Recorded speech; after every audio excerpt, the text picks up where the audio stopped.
को शाहू महाराज को इस वक्त में इसलिए तो याद करते हैं कि आज हम लोकशाही में जी रहे हैं और शाहू महाराज के वक्त राजेशाही थी और राजेशाही के वक्त भी उन्होंने लोकशाही लोकशाही कैसी रहती है लोकशाही के हिसाब से अपना राज्य चलाया था और लोगों के सुख सुविधा के लिए पूरी उन्होंने ध्यान दिया था। आपने जो भी बाबा साहब आम्बेडकर ने दी हुई जो हमको आज़ादी जो हक थे और जो अधिकार थे उसका आपने उल्लंघन किया है, ये सबसे बड़ी गलती है। इसके विरोध में हम कल संविधान चौक में एक धरना आंदोलन कर रहे हैं।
ये जो रैली निकली हुई है छत्रपति राजर्षि शाहू महाराज जयंती के अवसर पर निकली है और आज इस जयंती से क्या संदेश पहुंचता है उसे आपके पास पहुंचाने का ये प्रयास रहेगा।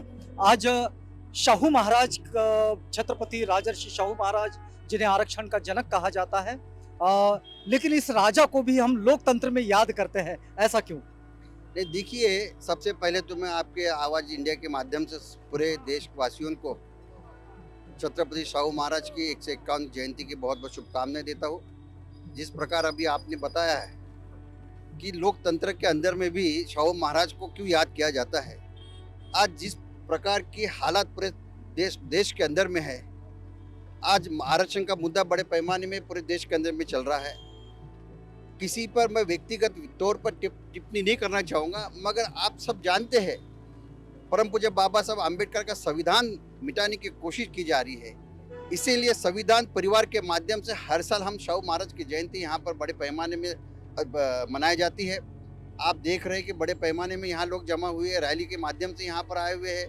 मैं ये बताना चाहता हूँ कि देश के हालात के अंदर में छत्रपति शिवाजी महाराज उनके विचार जो है, आज हमने छत्रपति शिवाजी महाराज की मूर्ति सर पर नहीं ली है, तो मैं जनता से कहना चाहता हूँ कि शिवाजी महाराज के विचार अपने को अपने सर पर लेना है, तभी आज देश के हालात सुधरेंगे, ऐसा मेरा कहना है।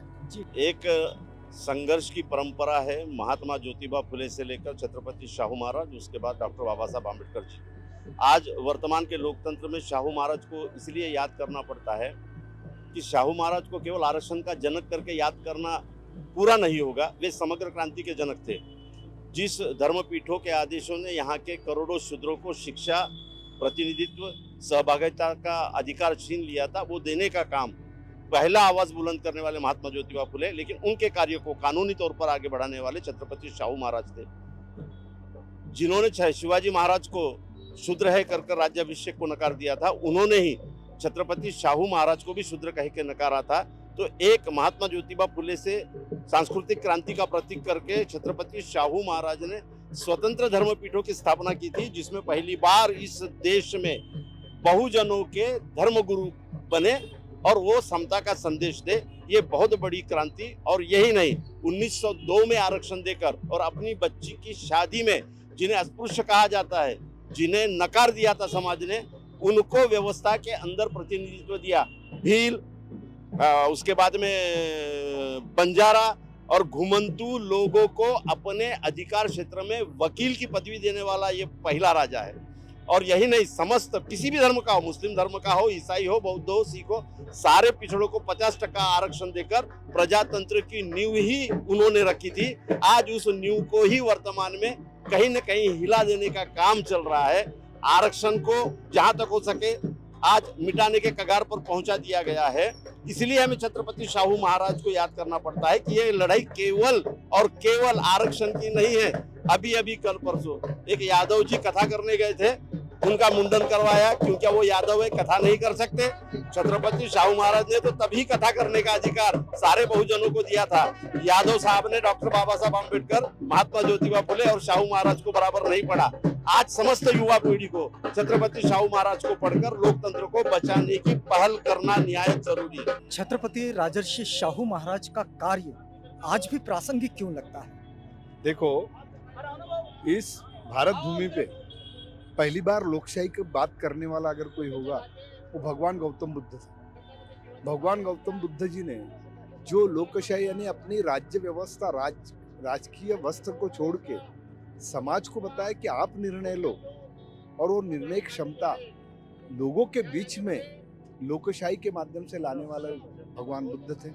उसके बाद में इस दौर 2500 सालों से जो चलते आया वो महात्मा फुले तक, महात्मा फुले जी ने जो समाज हित के लिए काम किया, तो राजर्षि शाहू महाराज जी ने वो अंग्रेजों से लड़ते नहीं रहे, तो अंग्रेजों से जो अच्छाइयाँ उनको दिखी वो शिक्षा की दिखी, कि शिक्षा जो महात्मा फुले ने कहा कि हमारे हर समाज को शिक्षा मिलना चाहिए। तो पहली बार शाहू महाराज जी ने अपने राज्य के अंदर में हर जातियों को शिक्षा की सहूलत और उसको शिष्यवृत्ति वो उन्होंने दिया। मुझे लगता है कि लोकशाही की शुरुआत स्वतंत्रता के पहले से भारत के अंदर में अगर किसी ने रुझाई है वो राजर्षि शाहू महाराज जी ने रुझाई।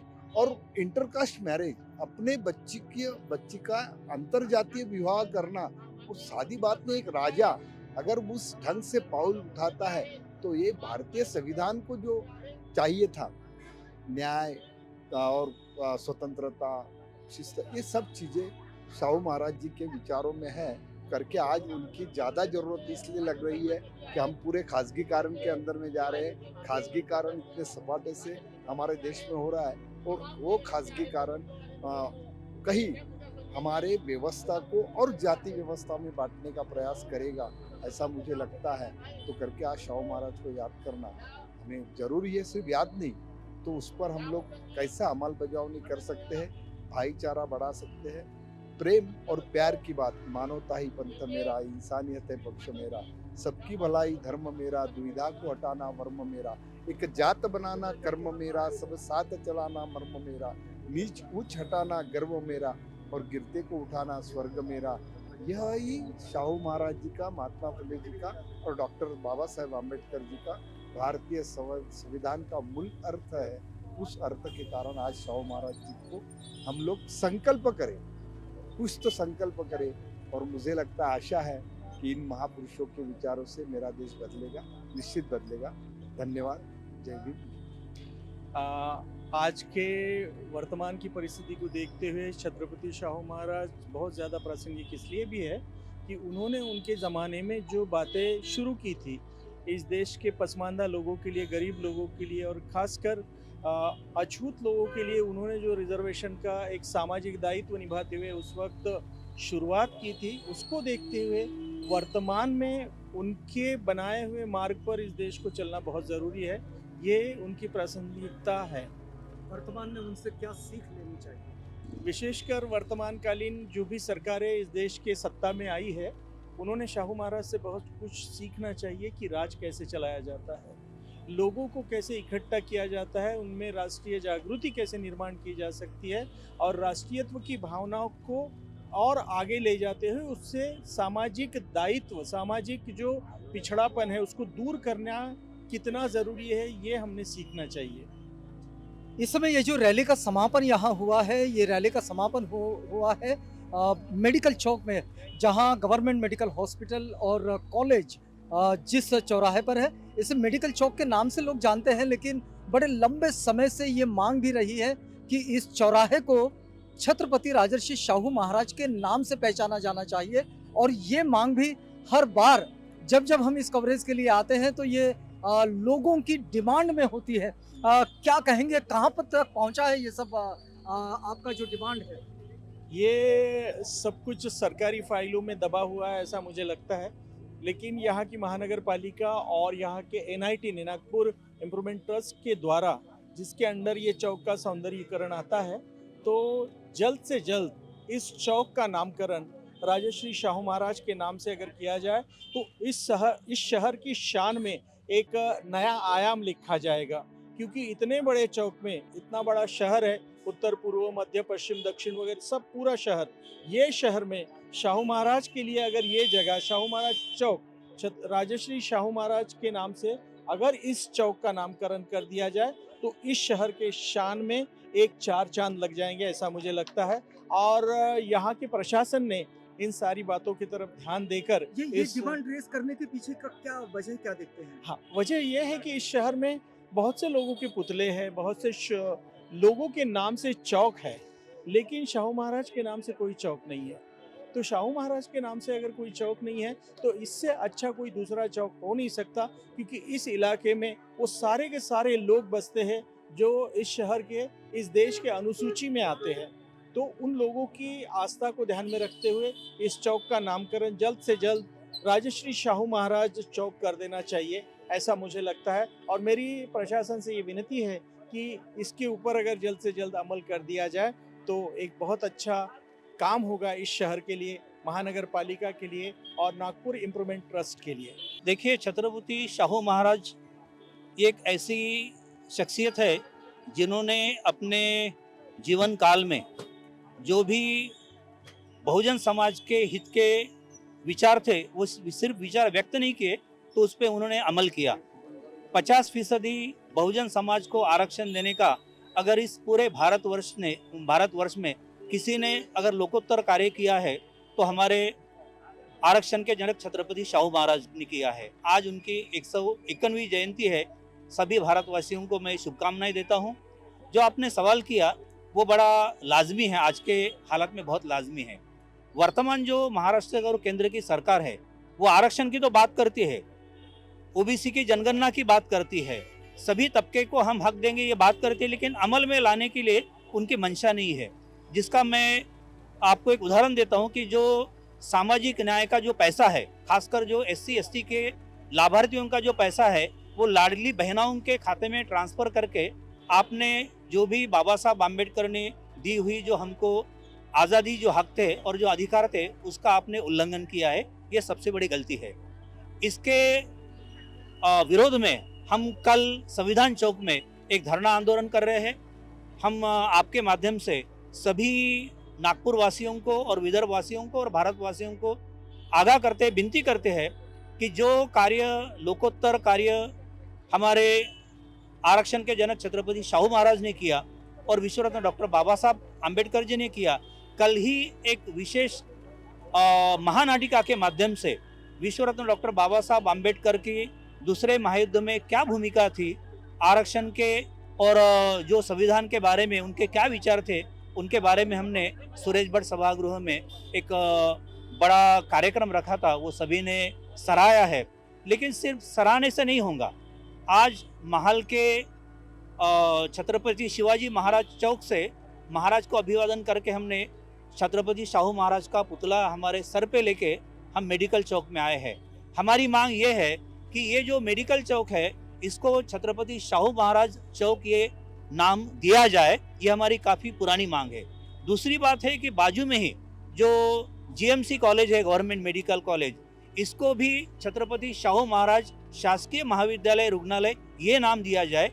ये हमारी बहुत पुरानी मांग है, जिसको लेके ये आने वाले 3 तारीख को हम कुछ ओबीसी जनमोर्चा के लोग, अखिल तेली समाज महासंघ के लोग, राष्ट्रीय संयुक्त मोर्चा के लोग खुद होके शाहू महाराज के परिवार के जो सांसद हैं उनको मिलने जा रहे हैं और उनको हम सादर निमंत्रित कर रहे हैं नागपुर में कि आप सांसद सदस्य हो, आप छत्रपति शाहू महाराज ने जो बहुजनों के आरक्षण के, बहुजनों के हित की जो बात की थी उसकी अमल बजावनी करने के लिए आप सांसद के नाते आप संसद में ये सवाल उठाइए और जो संविधान की परंपरा है उसको तोड़ने का काम, मरोड़ने का काम और उसके उल्लंघन का काम जो वर्तमान सरकार कर रही है उनको रास्ते पे लाने के लिए एक जन आंदोलन हम शुरू करने जा रहे हैं। उसकी पहल कल संविधान चौक में दोपहर 12 बजे से 4:30 तक है। मैं आपके चैनल के माध्यम से सभी को निवेदन करता हूं कि आप कल सभी संविधान चौक में अपने हक के लिए, अपने स्वार्थ के लिए, अपने जो अधिकार है उनको बरकरार रखने के लिए इकट्ठा हुई। धन्यवाद। जय भीम, जय भारत, नमो बुद्धाय, जय संविधान। हम हर साल रैली निकालते हैं शाहू महाराज का अर्धकुटी पुतला सर पे लेके। हमने शाहू महाराज को हमारे दिमाग में डाला है, इसलिए हम उनको सर पे लेके रैली निकालते हैं, क्योंकि हमको बाबा साहब ने आदेश दिया कि फुले, शाहू, अंबेडकर, बुद्ध, इनकी जयंती इतने धूमधाम से मनाओ, दिवाली जैसी मनाओ, ताकि लोग इनके विचार अपने आप आत्मसात करें। मेरी जो जय जयकार कर रहे हैं आप इनकी जय जयकार करें। हमारा एक नया, हम गए 5 साल से ये मेडिकल चौक को नाम देने की शाहू महाराज की मांगनी कर रहे हैं। उसी तरह ये शासकीय मेडिकल कॉलेज जो है, ये मेडिकल कॉलेज को छत्रपति राजर्षि शाहू महाराज नाम देना चाहिए, ऐसी हमारी मांग गए 5 साल से चालू है। हमने सरकार को इस मामले में निवेदन में सादर किया है, पर अभी तक के सरकार के सर में अभी तक जू आई नहीं। हम चाहते हैं कि ये मेडिकल शासकीय वैद्यकीय महाविद्यालय रुग्णालय, इनको शासकीय छत्रपति राजर्षि शाहू महाराज का नाम देना चाहिए। ये ऐसी हमारी मांग है आज के दिन में। देखो, शाहू महाराज को इस वक्त में इसलिए याद करते हैं कि आज हम लोकशाही में जी रहे हैं और शाहू महाराज के वक्त राजेशाही थी और राजेशाही के वक्त भी उन्होंने लोकशाही कैसी रहती है, लोकशाही के हिसाब से अपना राज्य चलाया था और लोगों के सुख सुविधा के लिए पूरी उन्होंने ध्यान दिया था। और इसलिए जो आदमी राजा होते हुए भी लोकशाही अच्छे से निभा सकता है, इसलिए लोकशाही में वैसे राजा को याद करना बहुत जरूरी है। शाहू महाराज का तमाम बहुजन ओबीसी समाज के ऊपर में सामाजिक, शैक्षणिक, सांस्कृतिक डेवलपमेंट के हिसाब से बहुत बड़ा योगदान उनका इसलिए हमने तमाम, जैसा डॉक्टर बाबा साहब अम्बेडकर ने कहा था कि शाहू महाराज की जो जयंती हम दिवाली की जैसे मनाना चाहिए। हकीकत में शाहू महाराज का बहुत बड़ा एहसान है और ये बात हम हमारे बहुजन समाज के लोगों को हमने बताकर उसकी जयंती के दिन उसका उत्सव मनाना चाहिए। अंत में मैं ऐसा ही कहूँगा की माती तल्या कणांनो ही माती जपून ठेवा आणि फुले शाहू आंबेडकरांचे हे विचार जपून ठेवा, कारण तुटतील नेम नाही सरपते विषारी, तुटतील नेम नाही सरपते विषारी, त्या जंगलेल्या तलवारीला चांगली धार लावून ठेवा। जंगली तलवार म्हणजे आपले विचार जर म्हणजे शंड झाले असेल, कुमकुवत झालेले असेल, जंग लागली असेल, तर शाहू फुले शाहू आंबेडकरच्या विचारांनी ते चांगली साफ करा आणि खऱ्या अर्थानं मानवतावादी समाज निर्माण करा, असं मला वाटते। राजर्षि छत्रपति शाहू महाराज की जयंती के अवसर पर निकली हुई इस रैली से हमने आपको जोड़े रखा था। ये नागपुर का वो मेडिकल चौक है जहां इस समय इस मांग को भी उठाया जा रहा है कि इसे छत्रपति राजर्षि शाहू महाराज का नाम दिया जाए।